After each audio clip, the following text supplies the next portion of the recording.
Thank you very much. I'd like to thank the committee, the Glaucoma Subspecialty Day, for inviting me. This is a non-traditional talk, but I think it may be interesting.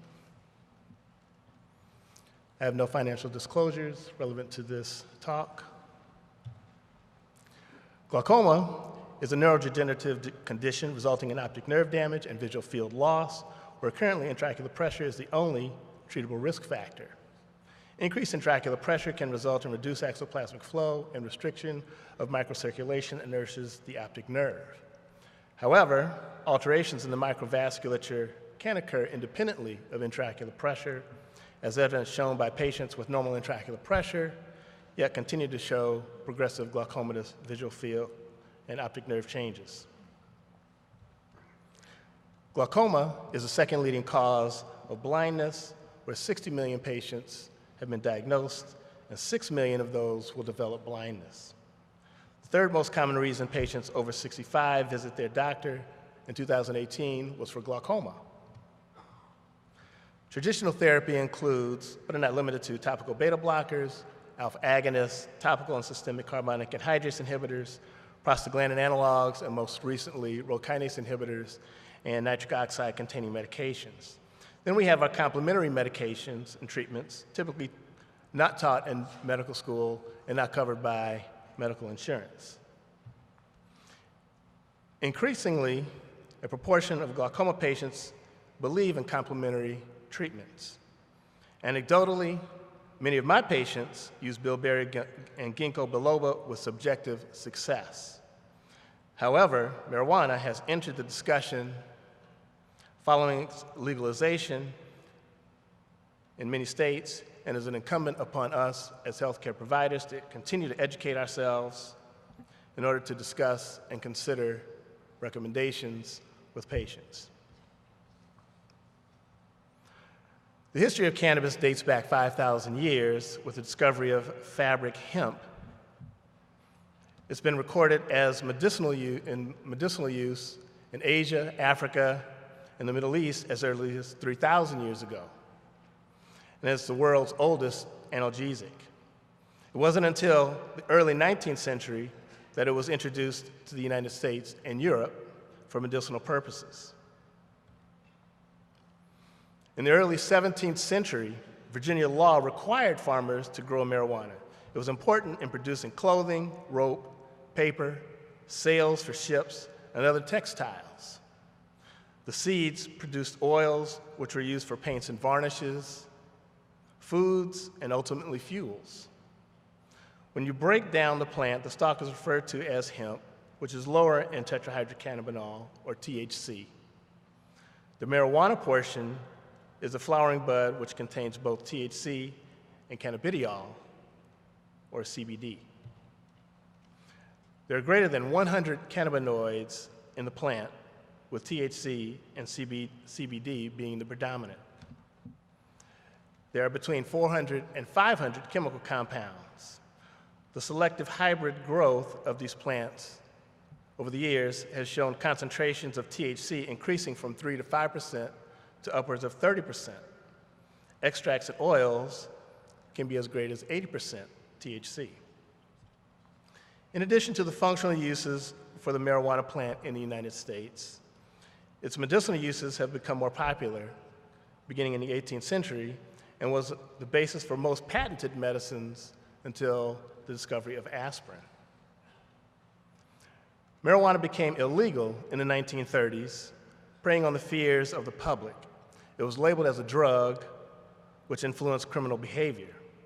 To get control of marijuana and other drugs, the government created the Controlled Substance Act, where classification is based on medical effectiveness and the potential for abuse.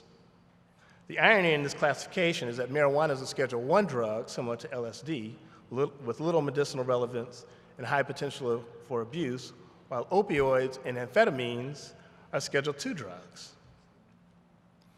In an amendment to the Controlled Substance Act, the DEA created criteria in which to develop medication, such as drug chemistry being well known, also being well defined, and the efficacy studies all being accepted by medical experts.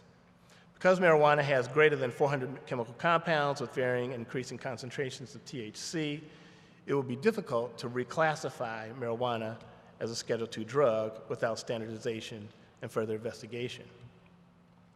Laws began to relax, allowing legalization for medicinal use in lieu of future investigations, beginning in the state of California in the 1990s. Currently, 33 states, Puerto Rico, the District of Columbia, allow medicinal use, and 11 states allow for recreational use.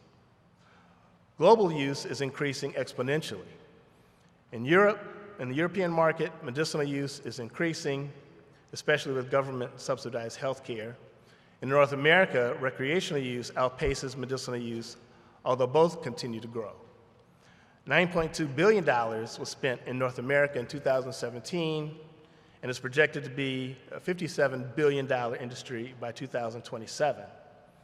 Use in ages 50 to 64 have tripled and has increased tenfold in adults 65 and older. Florida has the highest percentage of older adults of all states, and 240,000 of these adults have medical cards, which is the third largest of the 33 states legalizing marijuana. Helper and Frank found intraocular pressure reduction in glaucoma as well as normal patients. Merritt in the 1980s found similar results, and 2 decades later, Green and Associates corroborated these findings. Intravenous, oral, and inhalation each were effective in reducing intraocular pressure. Topical applications were not as effective. They were poorly absorbed and created local irritation. Inhalation provides the quickest onset at 10 to 15 minutes, but the shortest duration.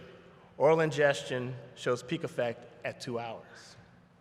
The systemic effects, including orthostatic hypotension, increased heart rate, emphysematous lung changes, altered mood, and motor coordination, and the psychoactive effects are well known.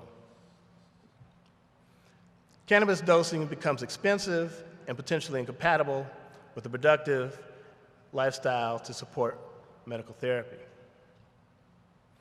Henry Jampel wrote an editorial in the American Glaucoma Society, adopted a position statement stating that marijuana cannot be recommended for the treatment of glaucoma because of the risks of the previous mentioned side effects when compared to current conventional treatments.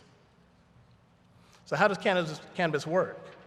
The answer to all of these speculated mechanisms we're discovering is yes. The body has an endocannabinoid system with receptors stimulated by cannabinoids, THC, and CBD.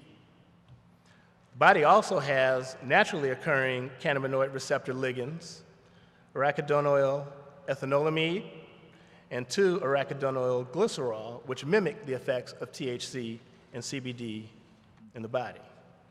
The 2 major cannabinoid receptors in the body are named cannabinoid receptor 1 and 2. Cannabinoid receptor 1 is found in the pigment epithelium of the ciliary body, trabecular meshwork, Schlimm's canal, and the retina. Cannabinoid receptor 2 has also been isolated in the trabecular meshwork and the retina. Natural and synthetic cannabinoids interact with these receptors, reducing aqueous production, increasing outflow, and providing neuroprotection. Experimental data shows that the excitatory cascade triggered by excessive glutamate plays a role in retinal ganglion cell death and glaucoma. Agents which antagonize the effect of glutamate can therefore produce a neuroprotective effect. Activation of cannabinoid receptor 1 inhibits the presynaptic excessive release of excitatory glutamate and inhibitory GABA transmitters.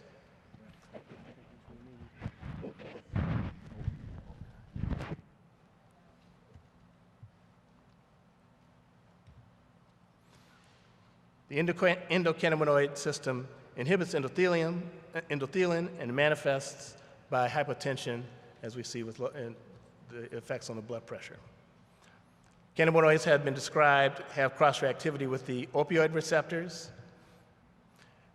Although marijuana use is not supported by scientific evidence in comparison to current therapies in the treatment of glaucoma, molecules natural and synthetic that interact with the endocannabinoid system offers new perspectives for intraocular pressure control and neuroprotection. In the future, cannabinoids may reveal themselves to be more comprehensive treatment in lowering intraocular pressure, preserving microcirculation, preventing apoptosis, and minimizing free radical activity. Thank you.